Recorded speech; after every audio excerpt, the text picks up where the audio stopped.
Qual o maior problema que as instituições de saúde têm? Foi comunicação que você falou, né? Para início de conversa, a minha visão é de que a habilidade de comunicação ela é muito mal compreendida. É comum acharem que hábil em comunicação é aquela pessoa que aparentemente fala bem, que é desinibido, que tem carisma. Eu particularmente discordo disso.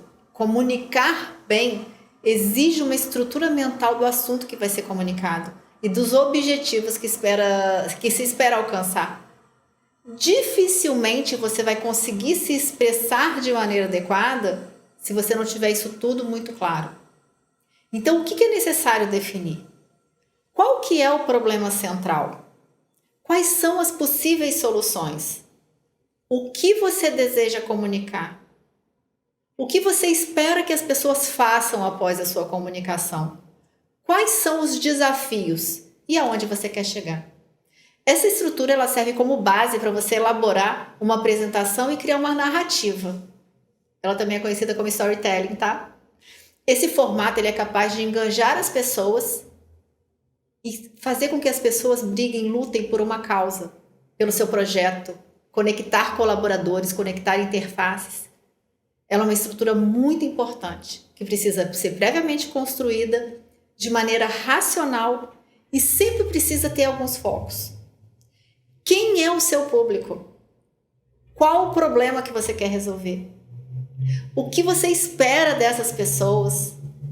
Quais ações vão ser postas em prática a partir disso? Como você chegou a essa solução? Como responder aos possíveis pontos de objeção, defender as suas ideias com as outras pessoas?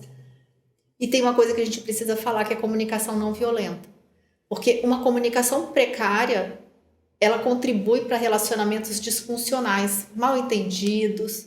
Lá na década de 60, foi sistematizado um formato de comunicação que foi denominado comunicação não violenta. A proposta é que, ao se comunicar, alguém sempre consiga entender a diferença entre observação e julgamento de valor, entre sentimento e opinião, necessidade e estratégia, pedido e exigência. Então, entender como que esses elementos que a gente destacou, eles devem estar presentes quando a gente se expressa. Ter honestidade e respeito em relação à pessoa que você está se comunicando. Ouvir o outro de forma ativa e empática. É sempre importante avaliar esses requisitos. Evite usar as palavras nunca, a palavra sempre. Às vezes você precisa relacionar pontos específicos do que você quer falar. Não serve o nunca fez ou sempre é assim. Evite usar a palavra que mencione quantas vezes você observou determinado comportamento. Dá exemplo. Seja mais eficaz em separar a observação da avaliação. Atenha-se a fatos e não a julgamentos de valor. Identificar e expressar o seu sentimento, saber diferenciar. O sentimento é algo muito valioso. No ambiente de trabalho, muitas vezes, é muito comum a gente lidar com indiferença. Pode ser apenas uma manifestação aí de timidez da pessoa. Alguém pode aparentar estar com raiva, mas ela pode estar frustrada. Então, interpretar esses sentimentos alheios, à primeira vista, é bastante complicado, mas é necessário treinar. O segredo é você compreender, é você diferenciar os seus sentimentos e o que você acha que aquela pessoa pode estar sentindo, de como você o manifesta, como as pessoas manifestam. Então, ser capaz de identificar os sinais dos outros. É importante expressar as necessidades. Você precisa comunicar o que você precisa que seja feito. Não adianta ficar apontando o dedo quando as coisas não são realizadas, porque a gente ainda não consegue ler mentes. É uma coisa bem complexa, mas as pessoas não conseguem ler mentes. Então, é muito importante ter clareza daquilo que você precisa que seja realizado. Então, quando você fala que ninguém fez o relatório, quem foi esse ninguém? Para quem que você deu essa atividade?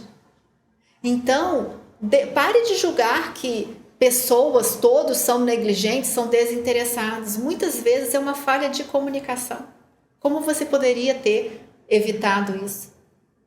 Então, apresentando aí o componente de comunicação não violenta, é você entender como que você consegue se expressar a outras pessoas de uma forma mais positiva e que consiga realizar todo aquele trabalho que é necessário para que a instituição entregue os seus resultados. Então, uma linguagem positiva que expresse essas necessidades é a coisa mais importante que você precisa fazer no gerenciamento das atividades da sua unidade.